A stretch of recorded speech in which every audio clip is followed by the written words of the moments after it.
Hey everyone, welcome back to JP's Budget Collecting and the Indie Show. This is episode 3, and tonight we are discussing Fables Volume 1, and I got some people that have been reading Fables since it was coming out, and some other noobs like me who've never read it before. So without further ado, I'm going to go ahead and bring this panel in, because we got John's Comics with Kids. What's going on, John? Man, I'm ready for the end of my day and discussing one of my all-time favorite runs of comics. So do you have the whole series? I got all the trades, and I started collecting this story when it was at around issue 30 somewhere. Okay. So I have from 30 on, but I've been slowly going back and getting, like, I've got issue 1 and a few of the... Okay. So you don't have them all yet? I don't have the full run yet. Okay, close, but not quite. All the trades. Yeah. Our second veteran of Fables is the Unruly Simeon, making his second appearance on YouTube. Number 2. Like them all. Now, I know you're a huge Fables fan, so do you have every book, all of it? No, when Fables came out, I was not buying floppies. But, I heard great things. So I started reading it about when the 3rd trade hit. Okay. And then, of course, I couldn't wait. I couldn't wait for the next ones to come out. Yeah, nice. And then our other rookies tonight, like me, who have never read Fables before, we got Life with Sharon and Rena, Life with 2 YouTubers. And what's going on, guys? It's good. Yeah, we're good. We're busy. Oh my gosh, so busy. And you got the Fables themed background behind them with the green screen. I love it. Yeah. All right, I'm going to shout out this chat, and then we will get into our discussion real quick. So we had, let's see, get all the way back to the top. Kavi, Comic Books NYC, was tailgating with us, as was Unruly was in here tailgating. Let's see, who else has we got? We got Karen's in the chat. Backseat Driver, what's going on? Crazy Guy, what's going on? I never could say the whole thing because I mess it up.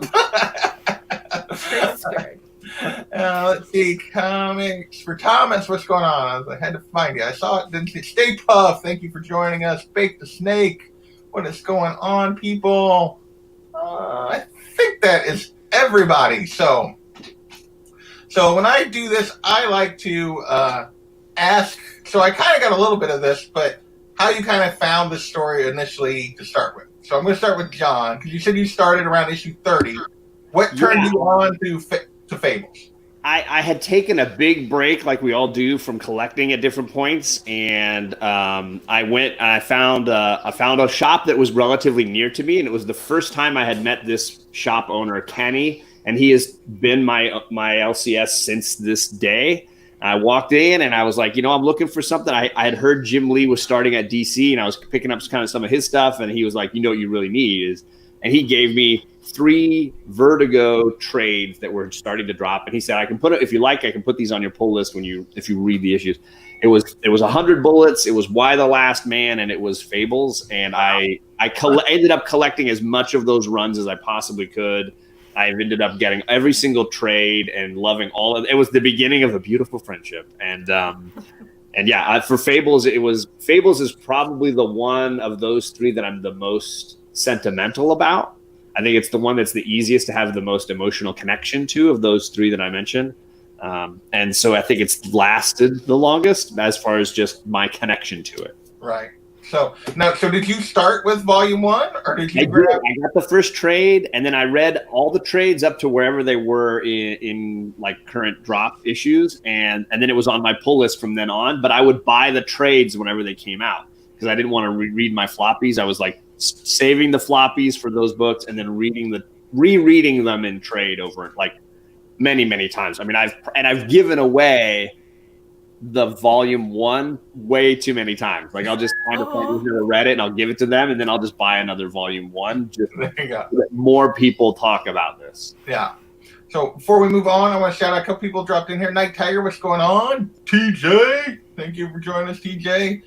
Perry is on here despite having no computer, so thank you for joining us, Perry. I know he's having computer issues at the moment. So Dollar Ben, what's going on, my friends? So he's a SoCal buddy of mine. So he's got some. He's listing another shop in Fountain Valley that I do visit. J&J's. That used to be closer to my apartment when my wife and I were first dating. But now I'm further south. So I got a different LCS now. So Unruly, how did you discover Fables? Like, This was during a period when I was not buying floppy, but I'd still go to the LCS once a month or so, and I'd pick up trades specifically.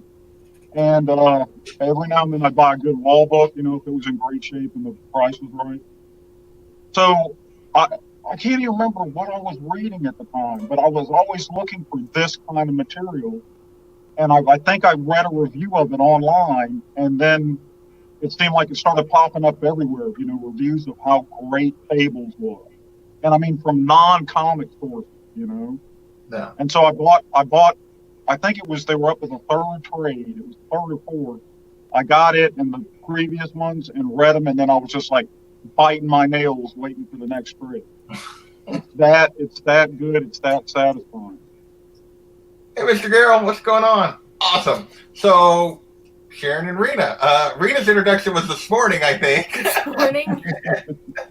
So, because you were doing the show. What about you? You were immediately like, I want to be on this episode of the Indie Show, Sharon. So, why? Well, I was just excited that you were covering a book I actually own, because as you all know, I don't collect. So when I was watching your show and you were like, I'm going to do this, I was like, because I had bought this book for John's show when I was on with him and White Whale. And that's because I'm a freak and I went out and bought all the choices that they were discussing. So I had it on my shelf and I was excited and I was like, pick me, JP, pick me. I want to be on your show. Yay! So, and it's just a really fun read. It's really a good, charming story. All right, awesome. So, yeah, my reason I picked this is like I heard when I was starting to do this, it was asking around and like just listening to other people talk about kind of non-superhero comics that they read.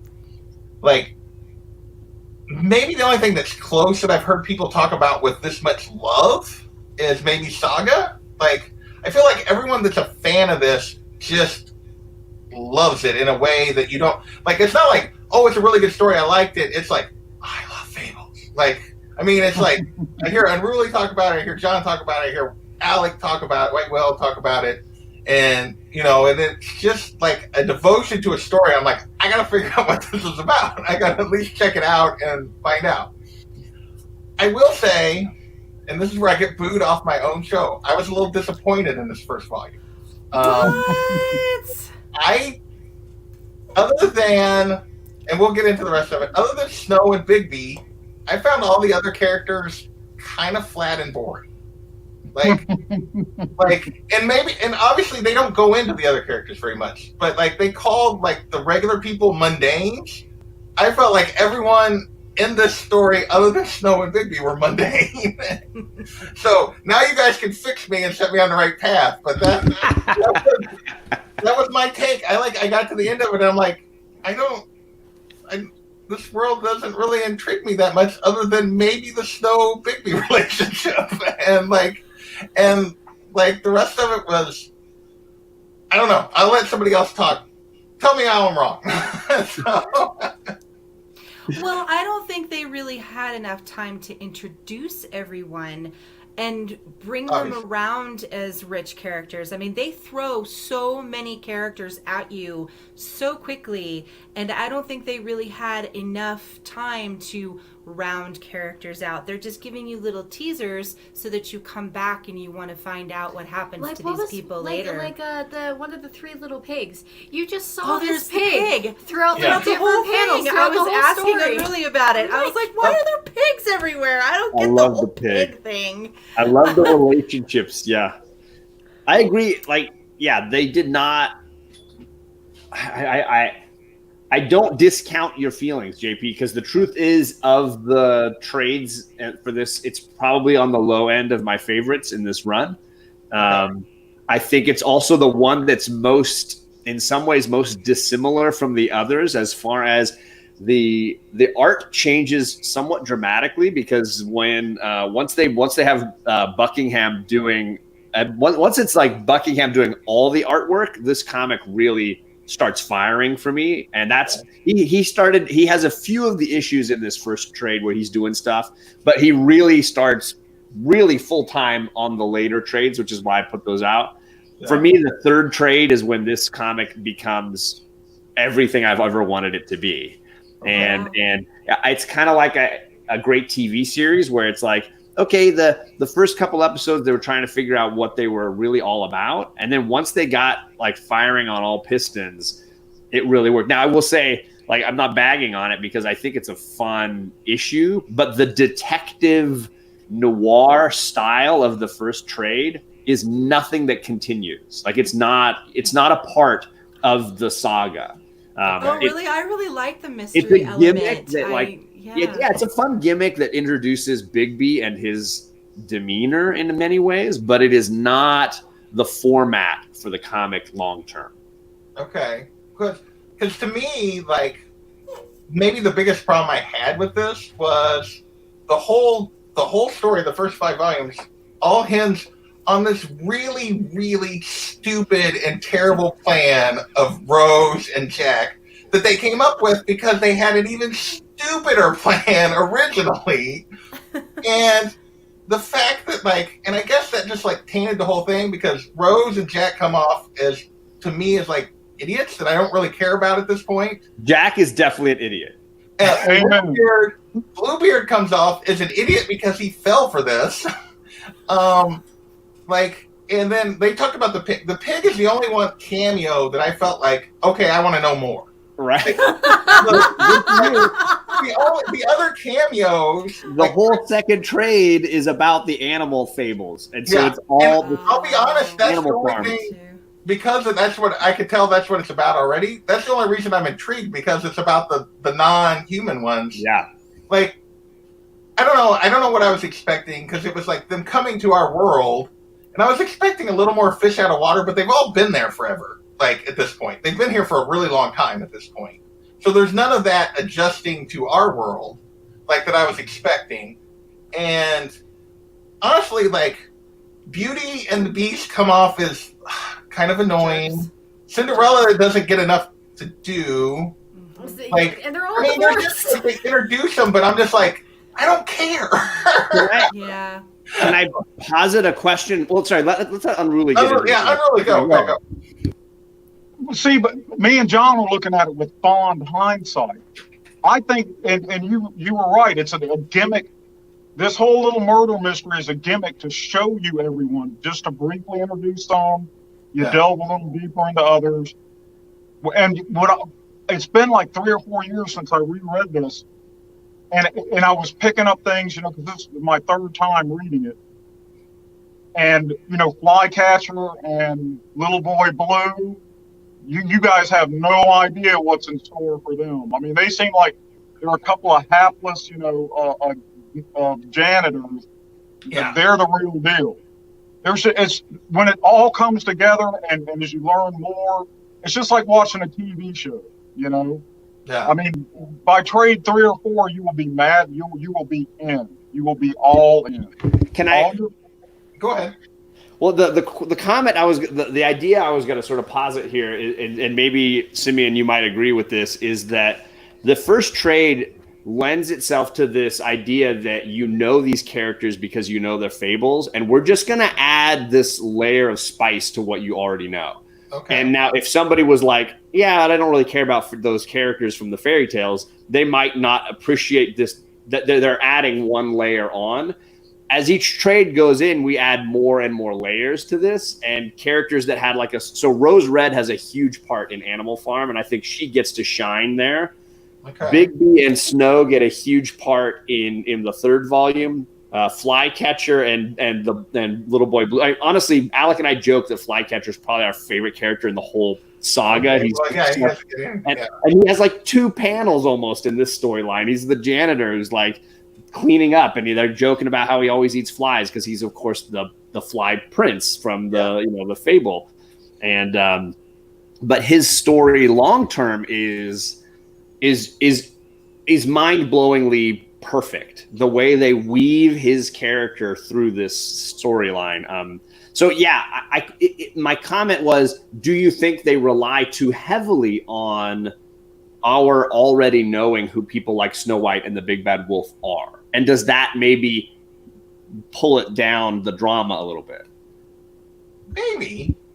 I don't know. I think it just, for me, the fact that the whole trade revolved around this really dumb plan. Just because from the beginning you're like, this isn't right, and like you're like from the beginning I could tell like Jack knew more than he was letting on because he wasn't smart enough to really hide it, and I'm like, I don't think she's actually dead.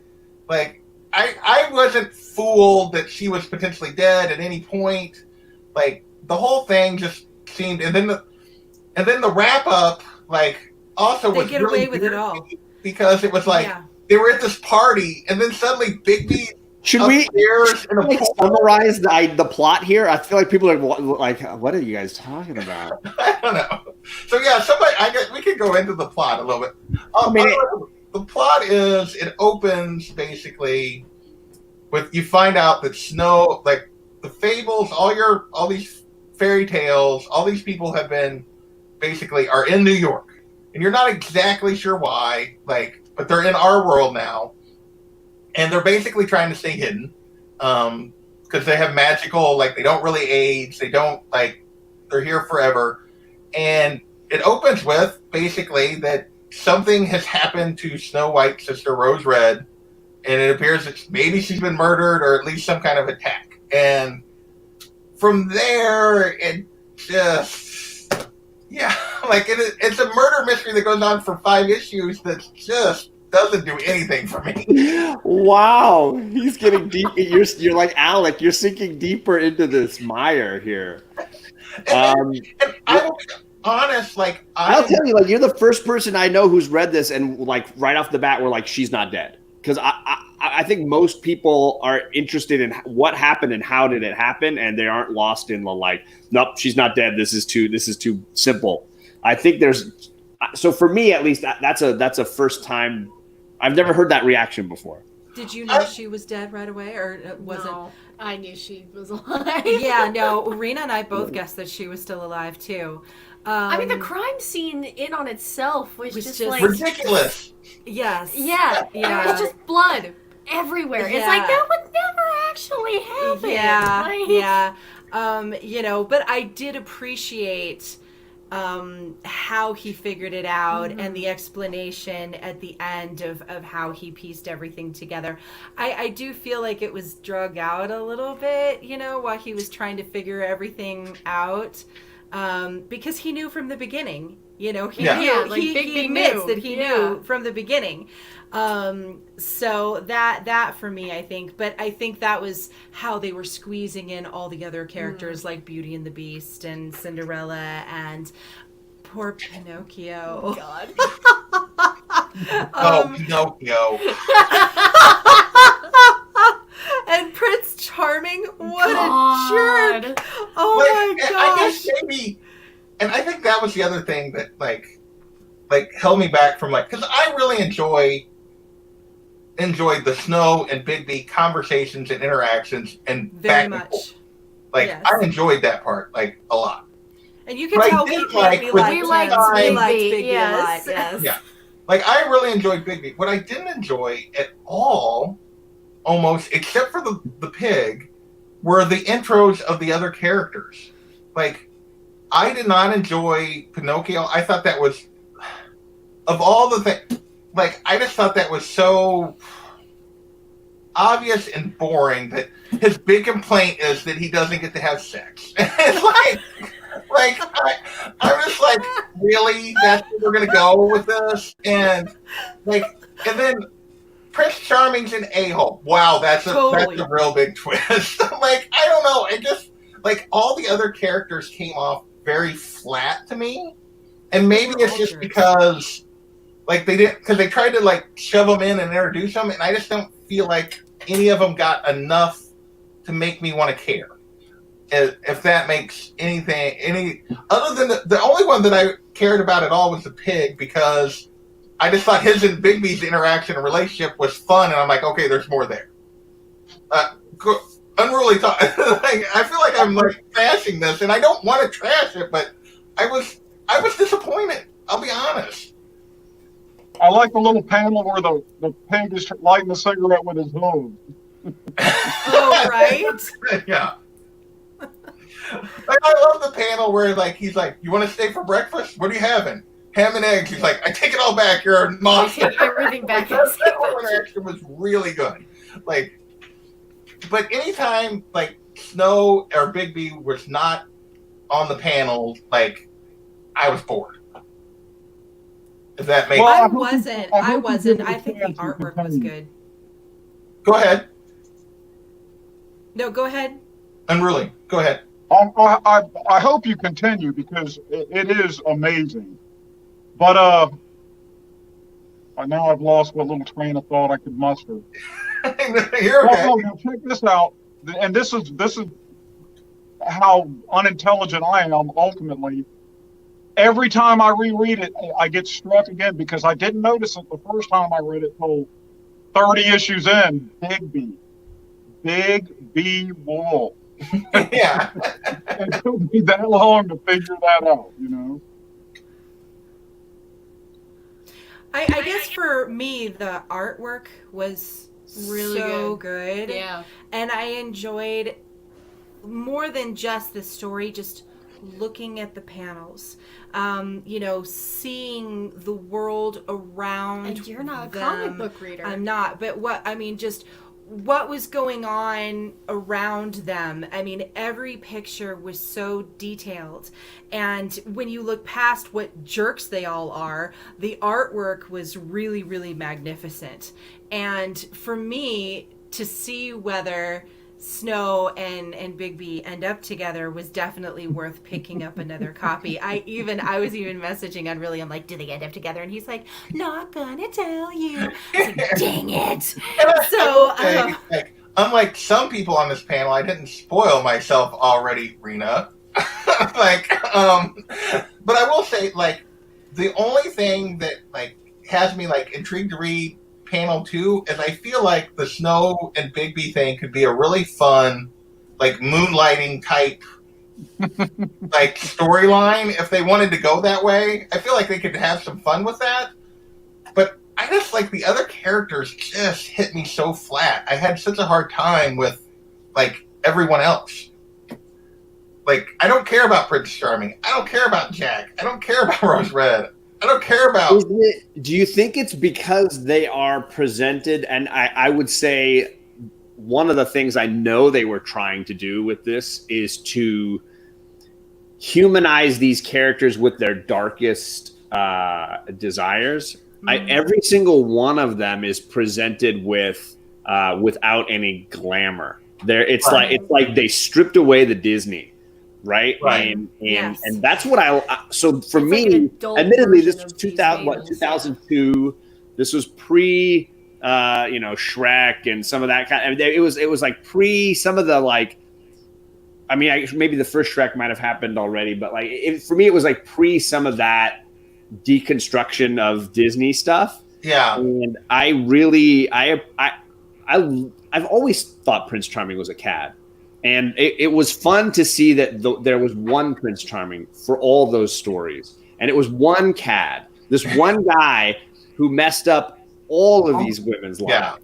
And I really enjoyed the way. I mean, when we first meet him and he's at the restaurant and he's playing the waitress and I just love the way he plays her. And then that note he left her. Note he leaves her. Oh my God. I was so pissed when I read that note. Oh my gosh. Me, I love that their foibles and their complete failures are like hoisted up for all of us to look at. And it's kind of the theme of the saga is them trying to rise above what makes them human. Right. And I think that's kind of what I always love. I mean, Bigby's a great example of that because he is somebody who clearly it's in his name, the big bad wolf. Like he's never been the good guy. He's never been redeemable. I mean, all the stories, you talk about all the stories with a wolf in it. It's this wolf. Like every single, Three Little Pigs, The Boy Who Cried Wolf, The Big Bad Wolf, and Little Red. It's him in all of those stories. He's eating everybody. Yeah. And to make him be redeemable in some way, I think is a fantastic ploy. And I think all of them get that opportunity over the course of 150 issues, which is what they did for the main storyline. Wow. I will say there are definitely characters that annoy you intentionally. Like you're never supposed to feel like, gosh, I love Jack. Jack is just no, you're always like, come on, Jack. Again, he's the annoying brother on a sitcom who comes in and you're like, he's got another plan. He's got another get rich quick scheme that we all have to deal with. And I enjoy him for what he's there for, which is furthering plot. But I could be annoyed by Jack for sure. In fact, he got a spin-off series that I really couldn't stand. Jack of Fables is one of my least favorite spin-offs. Oh my gosh, wow. I was really pissed off at the end when, Snow works everything out to where and nobody gains everybody or loses gets the anything. shaft Yeah. except for those two who created all the problems. They really should have gotten into some resemblance of trouble, and they didn't for all the trouble that they caused just for being She definitely rats. Rose Red suffers for what she did, and getting sent to the farm is not a treat. Is not a reward. Well, because they had to do like the 200 hours of community service. That's the whole plot of Animal Farm, which is the second volume. See. Her going to this farm where we have all these. The sequel is dealing with the animal fables that JP was talking about. The ones who can't mix with society. You can't have a talking pig walking around New York City the same way that you can have like Cinderella can walk around New York City. Nobody would notice.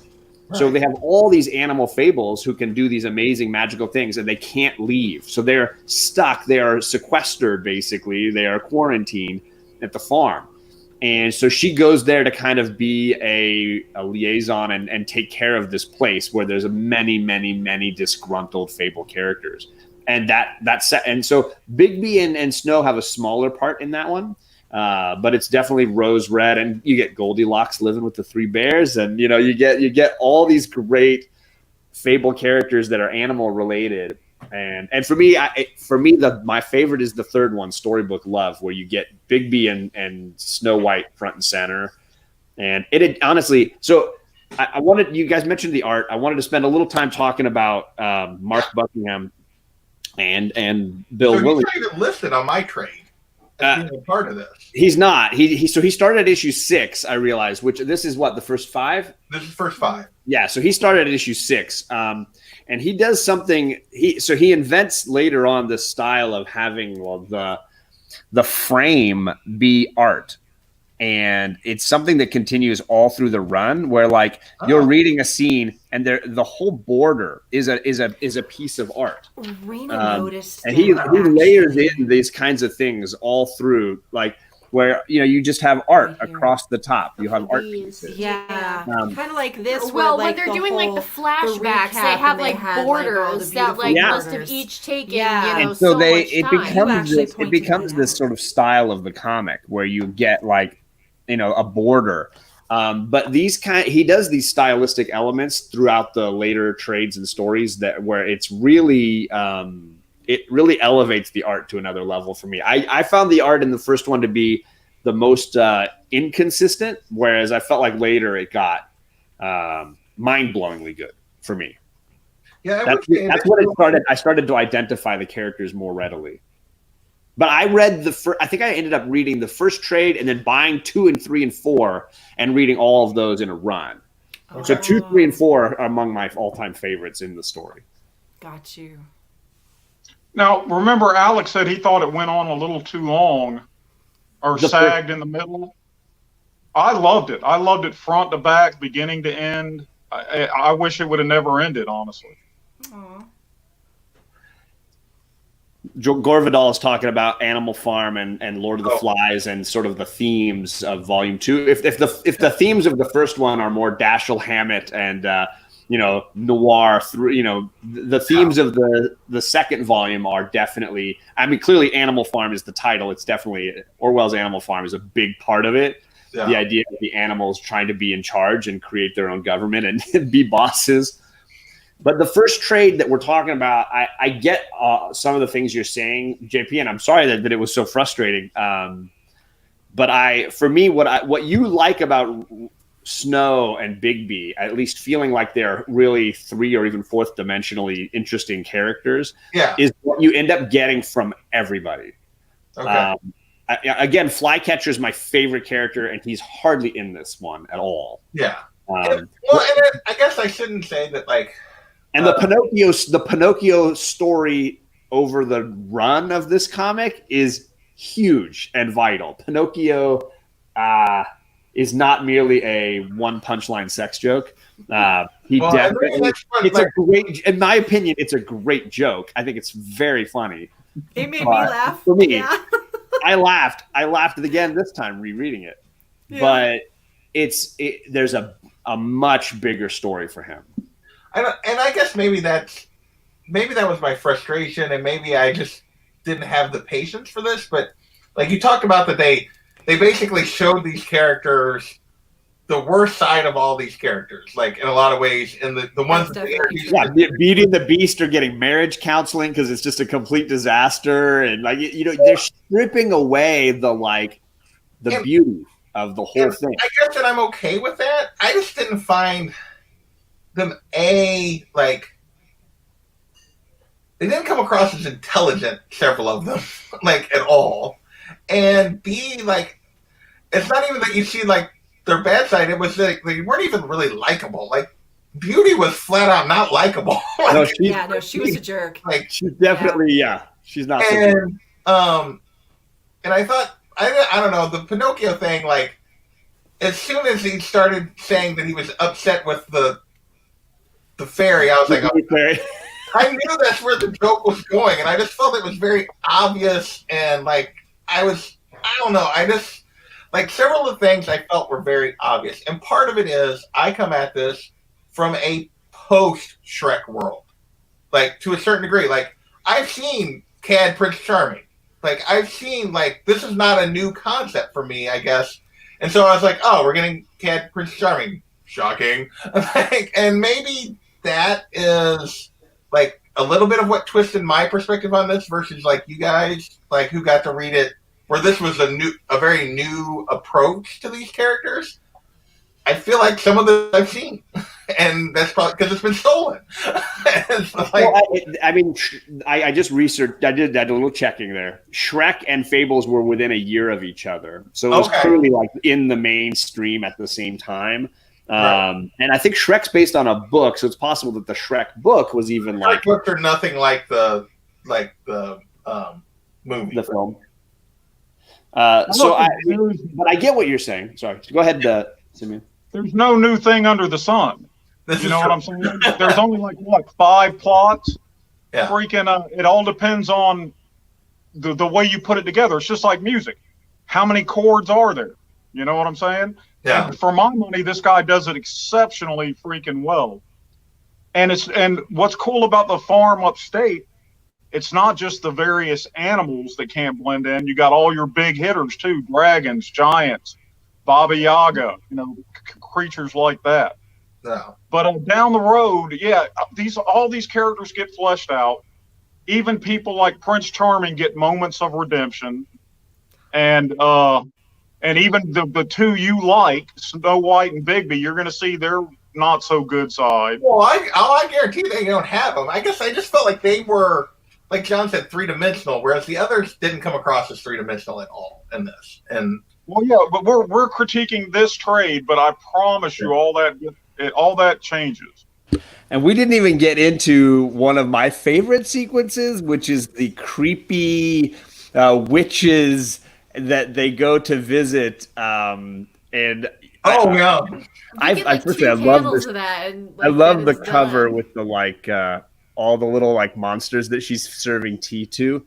she is one of my other favorite small characters who has a continually like big part to play. I gotta find that now. The grandmother from the witch from the Hansel and Gretel story, the witch. I love that sequence when Big B goes on this like search. It's a murder mystery, and he's going around, and here's something I picked up on the time I read it for when Alec and I were reviewing it on our channel. Big B uses everybody so freaking well. He figures out within seconds, okay, this isn't real. It's staged. He's like, I'm going to use this to dig up all the dirt I can possibly dig up on all the people that I don't like so that I can screw them all over any way I want. And that's the entire plot of these 5 issues. He's going to like dig dirt and play and manipulate everybody. And from my money, I was like, that made it so much more entertaining to watch him. He's like, I hate this, Bluebeard. He's going down. Like that guy. I don't like that guy. I really enjoyed the fact that like, the part I really enjoyed, and I should say that, like, because I didn't dislike it, I just felt like I was just a little disappointed in the overall world that they presented. I really enjoyed, like, even though the case is stupid, based on a stupid concept, a stupid plan, like, I really enjoyed the way he goes about investigating, especially seeing he knows the whole time that he's really just jacking with all these people. And despite the fact that he's, like, the whole time, like, yeah, sure, I know you're going to come with me, blah, blah, like, reluctant that she's, like, messing with this investigation, he's using it as an opportunity to hang out with Snow. Like, absolutely. Absolutely. Are, like, I really enjoyed that whole, like, their interaction and the way he goes about, like, confronting all these people. I love when he walks into Bluebeard and just instantly, like, you're a murderer and you're not cooperating. And he's like, you haven't asked me any questions yet. Like, I really enjoyed a lot of that. I just found the rest of the characters to be what they called us, which was mundane and one note and flat. And I realized it's 5 volumes or 5 issues. It's not like they don't have time to characterize all these characters. They didn't give me, in 5 issues, they didn't give me a hook. They gave me a hook into 2 characters and not the world, if that makes any sense at all. It's got to be a post-Shrekian kind of thing. I don't know. This I dove right in and loved it, and that you got to take this into consideration, where they come from, the world where magic exists, where all our fairy tales and fables exist. Right. Were they living? How long did they exist in that world? Were they in an eternal state of now? And now they get pulled over here. They've been here for 200 years, and most of them have lost. They can't use their glamours and tricks for the most part. They don't have the currency that we use, and like they're working for a living. Yeah, I'd be bitter after 200 years of that if I was going to say the bitterness is a big part of who they are now. Being ostracized. Now, I mean, it doesn't account for you feeling like they were flat or mundane. That doesn't. Well, and here's the thing. But as far as like the idea that they've been kicked out of their homelands, they've been forced to live in exile for 200 years and deal with one another in these like. I mean, I'm just thinking about quarantine life right now, and like life is like a lot, but like 200 years, it's going to create a lot of animosity, a lot of drama behind the scenes, inner relationships. Everybody's like slept with somebody else and knows somebody else and dealing with something else, and so for me, I love that backstory layer. But I have no answer to the feeling like they were flat characters or anything.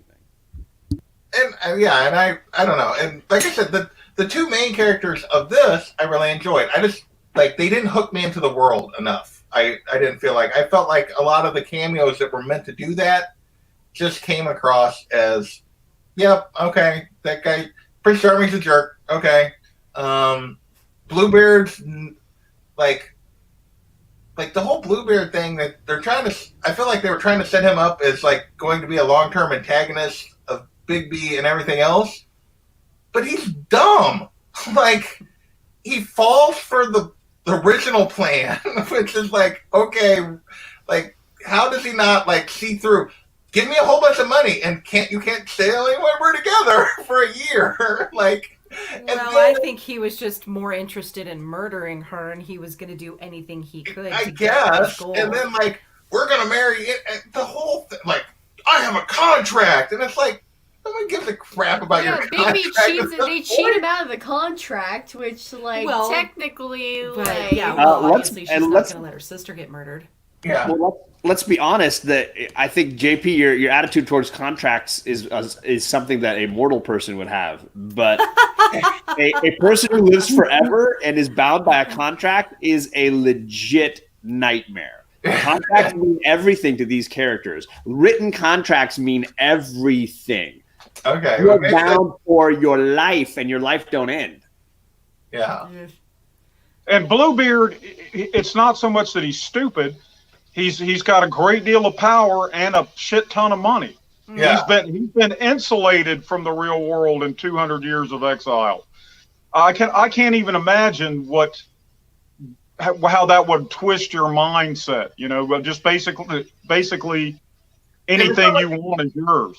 The same thing with Prince Charming. I'm here to tell you that if I had that effect on women, I would abuse the hell out of it.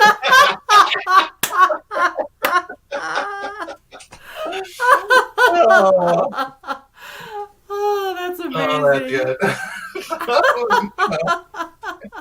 These are facts. And I think, again, it goes back to, for me, it goes back to the humanizing level, which I really was the hook that got me, which was, I was not a big Disney fan. I've seen the films, and I own a fair amount of them for my girls and such, but I was always like, that feels flat to me. The Little Mermaid is flat to me. Right. Like, yeah. That is flat. This is like, oh man, Little Mermaid. She gives up her entire life for a man she's met for one day. That's part she of throws the away. magic What kind of a it. woman throws away her entire identity for a man she met one day? Teen angst. Just wait until you experience it. Yeah, with isn't your she girls. 16? She's the worst Disney princess ever. Worst Disney princess ever. Yes. Okay, but you gotta appreciate the complexity of freaking Ursula and all of that. I love Ursula. I cheer for Ursula. I want Ursula to win. I want Ursula to win in The Little Mermaid. Yes, Ursula. Go Ursula. But for me, what I liked was, like, for me, I felt like in this world, they had way more dimension to them. And I was like, I could understand their wants, their needs, their pain, their suffering. It was all very human to me. And I latched onto their little identities, and then watched as they were expanded on and expand again and again and again. I mean, for me, I hope you get a chance to read and enjoy Goldilocks and the Three Bears, because that slays me on another level as well. And again, the humor. I feel like there's a lot of humor built in here, a lot of tongue in cheek. Yeah. A lot of, they don't take themselves seriously. This is not, especially at the beginning, this is not Tolstoy. This is definitely meant for entertainment. Right. And I appreciate the sense of humor that runs through the whole thing is great. All right. Well, we spent way too much time on my complaints. Sharon and Rena, you guys read it for the first time. I think you had a very different reaction to me. Let's talk about what you guys liked and enjoyed about this. Let's go that direction for a while. Okay, will you go first? Oh, why are you putting me on the spot? Like, I gotta think about this. Because you read it this morning. Okay. Well, the artwork, I mean, and Rita, she picks up on tiny little details that I don't. Weird things. Yeah. I'm weird like that. Like, when you were mentioning the borders, I noticed that, like, when Big B was doing his recounting of, like, here's what happened. You know, they had, like, the gold frills around, you know, the, around his flashback scenes. Mm-hmm. And I'm like, that is such an interesting thing to add around the outside of just a colored panel, you know? And I was telling her, and she's like, you notice the weirdest things. That's just your artistic mind, though, sweetheart. The details flesh the story out, right? Yeah. They do. And I am, because she didn't understand what was going on with the pig thing. So I had to explain to her what was going on. Yeah. Because I was just like, why is this pig just randomly everywhere? That's so, like, random. But she got it and explained it to me. Wow, I'm so smart. I am definitely one of those readers and writers who appreciate the small detail, like Bigby's shadow. He has a shadow cast and it's a wolf head. Oh, when he wolfed out, that was my favorite part in the entire thing. When he goes in there to save Jack, and I was just like, that is amazing. Because you just watch him transform from panel to panel. And, when he's fully wolfed out, that for me was just so cool. I really, really liked that a lot. I don't know. I mean, I definitely liked the elements. I mean, because we're post Shrek as well, but reading this, it was almost kind of like, almost like an adult spin for Fables. Mm-hmm. Like that's how I saw it. It was just a adult version of what Fables would look like if they lived in our world, Well, and I have an appreciation for what John said as far as they've been stuck for 200 years and they've got to be bored to death, and that's why they're all sleeping around and basically just being jerks. Because a lot of them are just jerks. Well, and Bigby even explains it. When he's doing his big reveal, he even says, he's like, "This is really exciting for me. Let me live this right now. I've never been able to do the here's what happened thing." What's he call it? There's something in the parlor. There's something in the parlor. The moment in the parlor, the reveal in the parlor, something like that. Like he was just like enjoying himself because he's never gotten to do something like that. Yeah, it was exciting for him. Here's that bit you were talking about when Bigby runs down the stairs and slowly turns into the wolf. Oh, that was so cool. Yeah, I mean, you don't mind cursing on your channel, JP, do you? No, go ahead. I love when he jumps in. You finally see him as he's definitely more of a werewolf now than an actual wolf. Right? Yeah. Drop the knife and back away from the boy, or I'll rip your fucking throat out. That was an amazing scene. Oh my God. That hands down my favorite scene in the entire. It's a chill moment for me. I was like, yes. Yeah. And, what a great review. And there's that joke she's got where she teases him on the fact that he's a horrible detective when she's like, "Is it your style just to scream, you did it at the criminal?" Yeah, because I just want to see what they do. Like, I'm literally messing with all of these people for the fun. Well, he even goes to the witch. Like, you get the double panel of when they go to the witch, and he's like, "So, you eaten any kids lately or sticking to gingerbread?" And just the nasty look she shoots him. Oh, go ahead. Let me give the look. Let's see if we can get the focus here. Doesn't want to focus. It is kind of a nasty look. It's a really good very nasty look. Yeah. Well, and I really like the awkward moment after he wolfs out and he's coming back up the stairs and he's pulling his pants up and he's like trying to get redressed as she's coming charging down with the sword. I thought that was a really entertaining moment too, because he just like the awkward look that he gives her as he's trying to get his pants back up. I thought that was amazing. You're a good boy. You're going to get to see more of that vorpal blade later. Got you. The blade of the devil. I forget now. Well, because they even feature it. She has it over her shoulder in the in the front of the cover. Yeah. Right. Yeah. Oh yeah, right there on the cover. She's holding it. Yeah. The glare is terrible, but yeah, you guys know. The Snicker Snack blade. Well, and I love how they just all insult each other, because you have like accounts of them, mocking each other for their past fables, and don't mention the dwarves. Don't mention the seven dwarves. I thought it was like a sexual thing. Oh my God! But she thought they all died. Beauty is implying at that point Beauty is definitely implying that it was a sexual thing. There was definitely layers there. And they again, one of the things I also love about it is some of this stuff takes so long to bleed out. Like the adversary they're always talking about who took their homelands. that reveal is like you got like 50 issues. You got a long time before that's going to come around. Yeah. It's definitely not about that. It's more about the slow onion peeling for some of these people. And yeah, the Snow White and the Seven Dwarfs is one of my favorite slow burns. Do you eventually get to find out what happened? Oh yeah. Oh, okay. Got you. Okay. Well, it reminds me of a really bad, dirty joke that I'm not going to repeat. Innocent ears. How much of innocent ears do we have, Bill? I was the one who thought that it was like an intimate. Touche. You thought they were dead. I did think they were dead, yes. But that was just based on how Snow reacts to what Beauty is saying. Just the nasty look, and then how Boy Blue is like, nope, no, you're done, and let's go. You know? Yeah, I mean, yeah. Like, I feel like maybe because I was disappointed, I won't lie, but like I didn't dislike it. I just was like expected more, I guess. And maybe it's because I'd heard everyone talk about it, that I like a bunch of people that I respect, and I like usually if they say something's good, it's usually good. It's been like, this is amazing, and I read it and I was like, okay.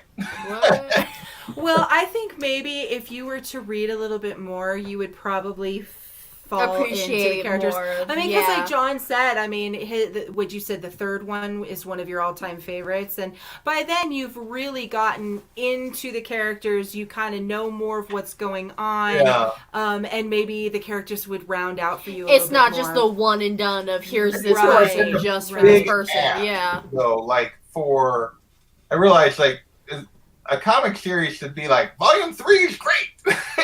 Like that's a comic series don't usually last that long. That's a big ask for like to get people hooked. Well, and I don't think that we're saying like volumes 1 and 2 aren't good. I'm definitely not saying it, because I got hooked after Volume 1. I was hooked on Volume 1. I didn't need that. But for me, Volume 3 was when I said, I'm going to read the rest of this. Even if it turns horrible, even if I start hating it, I'm going to stick it out because this is amazing. Yeah. You know, Volume 3 just like was the marriage contract. Volume 1 was like, hey, we should go out on a few more dates. This is nice. Volume 3 is like, where's the ring? She turns him down stone cold on the last page. What did you want to say, Unruly? I'm the old guy in the room. When I was a kid, I remember reading The Hobbit in excerpts in a kid's magazine my parents used to get me. I was like 7. Loved it. There wasn't a great deal of fantasy in that point. There was just in the 70s, there was just at least American fantasy. I know there was different shit in Europe and it might not have been translated. Sure. But now it's just there's fantasy everywhere. It's become mainstream. Yeah. And sadly 90% of it is Drek. True. Most of the modern fantasy series, in my opinion, I can't read. I'm still a big science fiction guy, but at any rate, maybe y'all are a little jaded, but when something is presented this well to me with these concepts, I eat it up with a spoon. I have no critical facility whatsoever. If a comic book is even tips the needle towards good and it's got good art, I'm all in. And I will say that the nature of what I'm doing right now makes my standard of I want to go immediately back to Volume 2 a little hard, because like in the last 2.5 weeks, I've read Saga Volume 1, East of West Volume 1, Fables Volume 1, Monsters Volume 1, Sex Criminals Volume 1. Like, I've been reading a lot of really terrific stories. So it's kind of like, okay, I can't go get Volumes 2, 3, 4, and 5 of all of these, like, right this moment. So, and at this stage, this one, compared to a couple of the others, has not, like, been like, I need to go read what's next right now. Like, and so I will fully admit that I'm probably a little jaded at the moment in terms of just like what I've been like, exposing myself to in the last couple of weeks of really like tearing into a bunch of these. And so there's a little bit of that probably going on as well. Yeah, those are some heavy hitters. That's some really good stuff you've been reading. Yeah. So, and it's not that I won't go back to Volume 2. I'll be honest, what hooks me into Volume 2 as much as anything is the fact that I know that it's going to the farm and we're going to see those other characters, and I feel like I will have more interest in them than the people characters, if that makes any sense. Like, I feel like though that will be a more interesting story, so it's like, okay, I would for sure check out Volume 2 just because of that. Like, eventually. It just probably won't be immediately. So I have a feeling that the farm characters are going to be like a lot more humbled because like they can't go and walk around and like see things, and I they would haven't. think they'd be even more bitter. Well. I mean, obviously, because like the pig is bitter and is running away constantly to go stay with I would think if Big anything B. that would be a cesspool of bitterness. You know, but it would almost for me think that they're a little bit more humble because and not as exposed to like the real world, because like you have like all of your human fables that are like smoking and drinking and going and sleeping around, whereas these guys are just there just to live there, you know. It's pretty clear Prince Charming was doing that before he got to our world. Like, he hasn't really changed very much. That's fair, yeah. Like, everyone's Prince Charming. When Cinderella's like, oh yeah, he's with wife number 1 at the moment. And it's like, oh yeah, let's see here. Cinderella. Gosh. And the other thing I did find, like, and maybe this was just me overthinking it a little bit, is like, they've been in our world for 200 years. How the heck are some of them still poor? How, good point. Pathetic, right. That's a good point. You didn't, like, do any planning that, like, you're still, like, poor after 200 years. I feel no really excuse for that.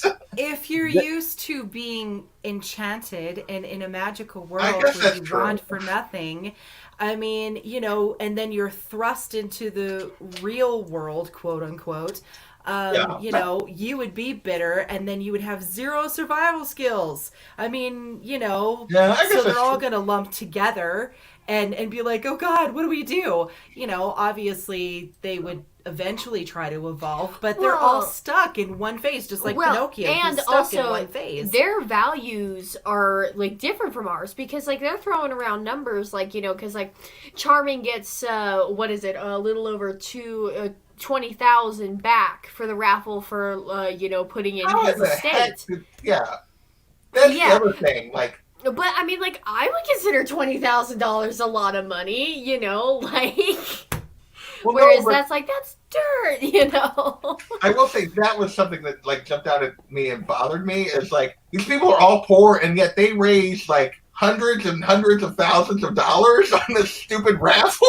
I'm like, what the heck is going on? I think you've got a narrow view here, JP, because you're saying they're all poor, and that's totally not true. There's a crap ton of wealthy people, and there's just a ton of them in general. Yeah. Well, and that's why I was saying a few who are poor, but there's 2 points on that. Like, one is they have they've grown they've lived a life where they were accustomed to a certain way of living in a certain world where they're maybe not prepared to live on their own and forge for themselves, or unwilling to adapt from being a princess to being a maid or something like that. Yeah. Which is annoying and is a very human attitude when you look at like people who aren't willing to get off their butts and go get a job. Like, it's just a very human quality. The other side of it is a lot of them have no skills. Like what are they gonna do for a job in a modern world where they no ID effectively make a living? And there's just the questioning element too. They're really not allowed to live. They have to get permission to live outside of Fableton or outside of the farm. They have to have permission to live within their. So there's a lot of restrictions on them for revealing their identities and things. Yeah. But and how would they get jobs? Wealth. Like we mentioned, Bluebeard is incredibly wealthy. Yeah. There's a ton of wealth out there. But at the same time, they're not known for keeping it for very long. They have to. Prince Charming is, struggling with that all through the saga. Yeah. So I do want to because I've done a really poor job this whole time. Shout out the chat real quick. Carlito is here. Gore Vidal has been here from the beginning. Backseat is still hanging out with us. I see TK's Batcave is here. Thank you for joining us. Cool Comic Guy is still hanging out, as is Dollar Bin. TJ is still here. Thank you so much. Let's see. Old Wolf has been in the house for a while. Thank you, Old Wolf. Kachung and Delphia were in here earlier. I never shouted them out. Night Tiger, I shouted out, I'm pretty sure. Hi, Alea, what's going on? You're still here. That's been like 20 minutes ago. So I want to thank everyone that did show up and is hanging out with us.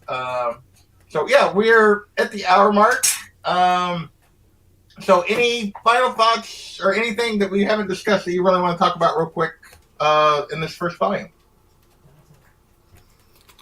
I would be interested to read the next phase. Yeah. I mean, the characters were enough for me, and the artwork and such. It was intriguing enough for me to where I would definitely pick up another volume and see where the story goes. So I enjoyed it. I thought it was just fun.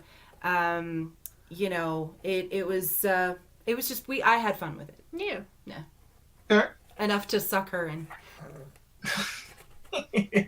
Well, that's that's a good thing. So you guys enjoyed it. That's awesome. So John, what about you? Are you like rereading? Are you about to go reread the whole thing again? I've been trying to get. So I hooked my buddy Edwin, the comic jabroni, on this. A guy who I was like, he's a soldier. Like, is he gonna like this kind of thing? And he is obsessed right now. And I think he's on the 5th trade or 4th trade at this point. Every time I check in with him, he's like, yeah, I had to buy this. I went to a shop and they had, volume 4, and I kept going. So I'm hoping to get Edwin in on a discussion because I want to get into the meat of the story. I feel like I keep talking about volume 1, and it's like, it's the salad before the meal, and it's like, yeah. Nice, but it's like, let's get into the meat and potatoes here, man. Okay. Well, I will say, and if we get that far, like, probably my plan, like, is I will probably be revisiting some of these, like volumes 2 and 3 as I get them. I'm not sure what the timeline is going to be on that, but so yeah, you guys are all welcome if I win and if I get volumes 2 and 3, which I will get them at some point. I just don't know when. But yeah, so we'll get there. It's enough that I will come back for volume 2 because I want to see at least what's going on with the how the other half lives. Like, I'm just like some of these people characters, I'm just like, I don't know. So, all right, Unruly, what about you? Any other things you want to talk about? I just encourage you to keep reading it, and I'm just going to say this: you're going to love the 3 blind mice.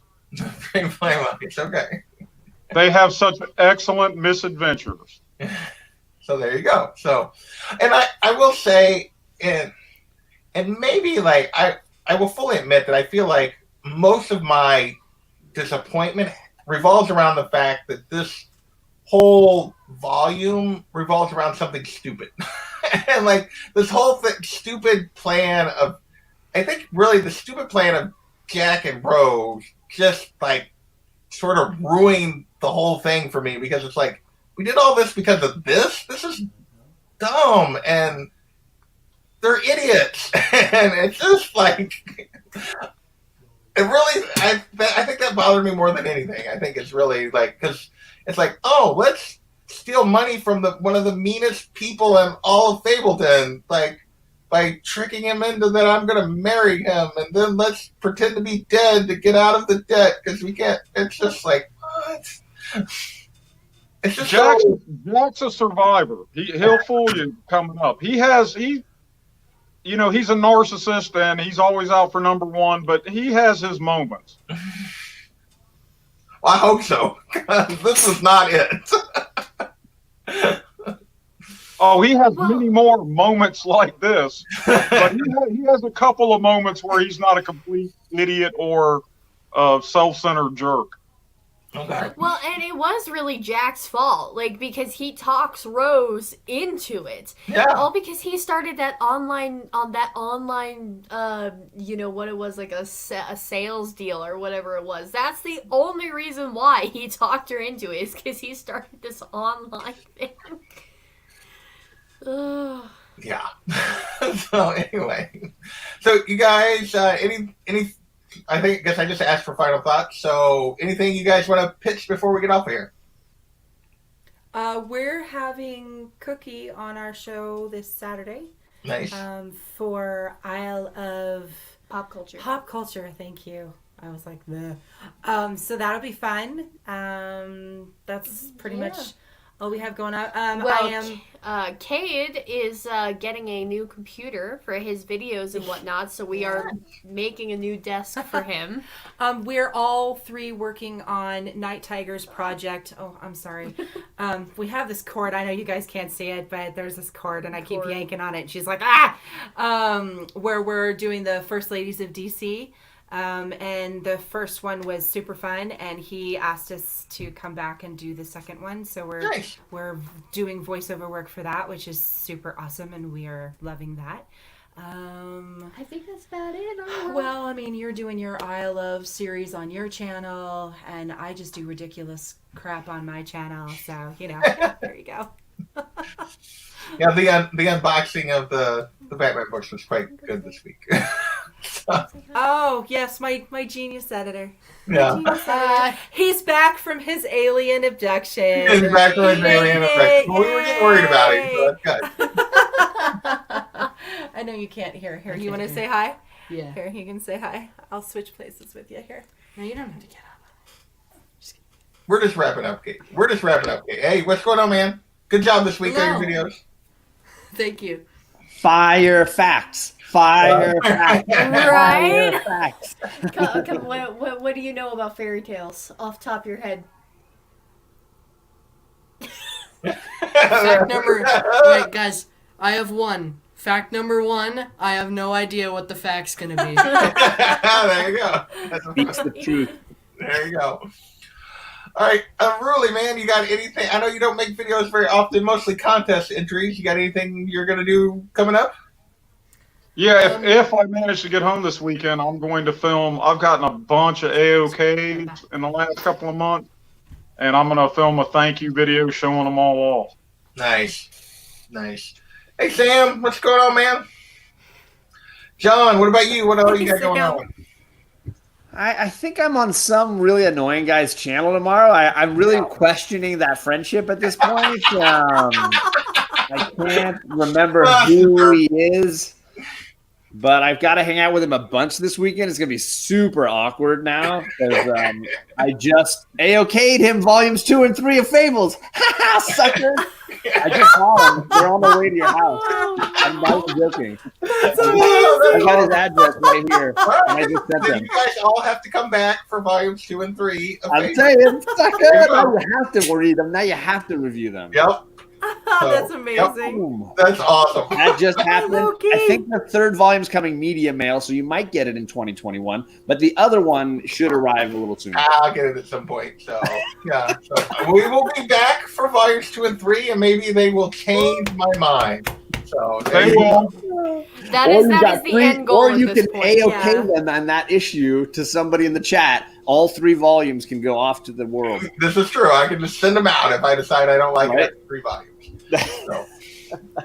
So, yes, as John said, I have a crazy schedule going on like the next couple days. Tomorrow, we are bringing back Collecting Smart.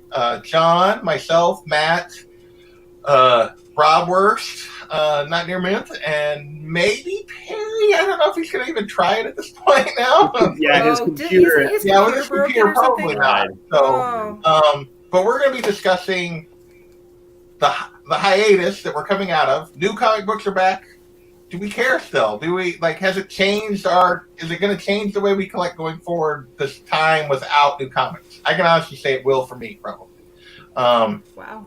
I'm just collecting Man-Frogs now, so that's Man-Frog, there you go. That's it. I'm just getting Man-Frog. That's it. So, and then it's funny that you put your hat on, Sharon, because Charlie said, I don't remember the last time I've seen Sharon without her hat on. I was looking in, she was like, Well, you know what's so funny is that I'm always teasing JP because every time he has guests on, they all wear hats. So we had our hats ready. We were ready. Right, we just Sorry. But then like nobody I else need had a hat. hats, so I was just Yeah. like, okay, you John, can rock just the need hatless look. Clippers, man, just take it off. I got clippers. I'm not ready. My wife's probably not ready for that either yet. I just live the life. It's so much easier. I'm saying I'm excited about that quality. You got the whole Bruce Willis thing going on. That's a good look. Oh, I just don't. The quarantine. I've been too lazy to do it regularly. So normally, like about every other week at least, I shave it all. Saturday, I will have hopefully the look back, and then also Saturday afternoon, Gotham City Chronicles returns. We are doing Batman, Teenage Mutant Ninja Turtles. Myself. We just watched that. It was so good. I have not actually watched the movie yet. Myself. Oh, it's so much fun. Obviously. Then Houdat and Seawood, two of the biggest Turtle fans, will be joining us for that. So that's on Saturday. And then Sunday, I'll be playing D&D again on White Whale's channel. So, and I probably do my Sunday whatever stream where I just ramble for 45 minutes. So that's all coming up. So, and I'm creeping ever closer to 800 subs. So we might get there at some point. Very slowly, one here, one there, every couple of days. I think I'm at 785. I think when I went on nice. So, almost there. That's awesome. Again, I want to thank everybody for joining us. I want to thank my panel for putting up with my horrible take, I guess, on Fables Volume 1. And we will catch you next time. Thanks, everybody. Later.